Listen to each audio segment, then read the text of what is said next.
حضرت عبداللہ بن عمر رضی اللہ تعالیٰ عنہ بیان کرتے ہیں، ہم رسول اللہ صلی اللہ علیہ وآلہ وسلم کے پاس بیٹھے تھے۔ آپ نے فتنوں کا تذکرہ شروع کیا اور اس کا کافی زیادہ ذکر فرمایا، یہاں تک کہ آپ صلی اللہ علیہ وآلہ وسلم نے فرمایا، سب سے پہلے فتنۃ الحلاس آئے گا۔ ایک صحابی نے عرض کیا، یا رسول اللہ صلی اللہ علیہ وآلہ وسلم، فتنۃ الحلاس کیا ہے؟ آپ نے فرمایا، یہ بھاگ دوڑ اور خانہ جنگی کا فتنہ ہے۔ پھر ایک دوسرا فتنہ آئے گا جو لوگوں پر خوشحالی اور آسائش کے پردے میں آئے گا۔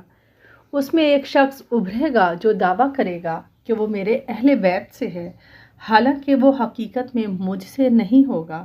یاد رکھو، میرا دوست اور ساتھی تو صرف وہی ہے جو تقویٰ والا ہوگا۔ پھر لوگ کسی ایسے شخص پر متفق ہو جائیں گے جو ایسا ہوگا جیسے ران کو پسلی پر رکھ دیا جائے، یعنی نہ پائیدار نہ مضبوط۔ پھر ایک اور فتنہ آئے گا جو فتنہ دہیمہ کہلائے گا، ایک ایسا سیاہ و تاریک فتنہ جو اس امت کے ہر فرد کو جھنجھوڑے گا۔ اس کی شدت اتنی ہوگی کہ جب لوگ کہیں گے اب ختم ہو گیا، وہ مزید شدت اختیار کر لے گا۔ اس دور میں انسان صبح کو مومن ہوگا اور شام کو کافر، یا شام کو مومن اور صبح کو کافر بن جائے گا، یہاں تک کہ لوگ دو گروہوں میں بٹ جائیں گے۔ ایک گروہ مکمل ایمان والوں کا ہوگا جن میں نفاق بالکل نہ ہوگا، اور دوسرا گروہ سراسر نفاق والوں کا ہوگا جن میں ایمان نام کی کوئی چیز نہ ہوگی۔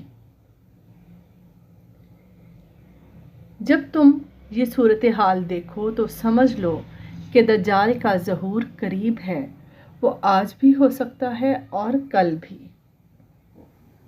اس حدیث مبارکہ کے حوالہ جات مزید دیے گئے ہیں، آپ اپنی تحقیق کر سکتے ہیں۔ حوالہ جات میں موجود ہے مسند احمد بن حنبل، حدیث نمبر 6456، محدثین کے مطابق صحیح الاسناد۔ اس کے علاوہ مسند احمد جلد نمبر 9 صفحہ نمبر 305۔ بعض محدثین نے اس روایت کو فتن اور آخری زمانے کی علامتوں میں ذکر کیا ہے۔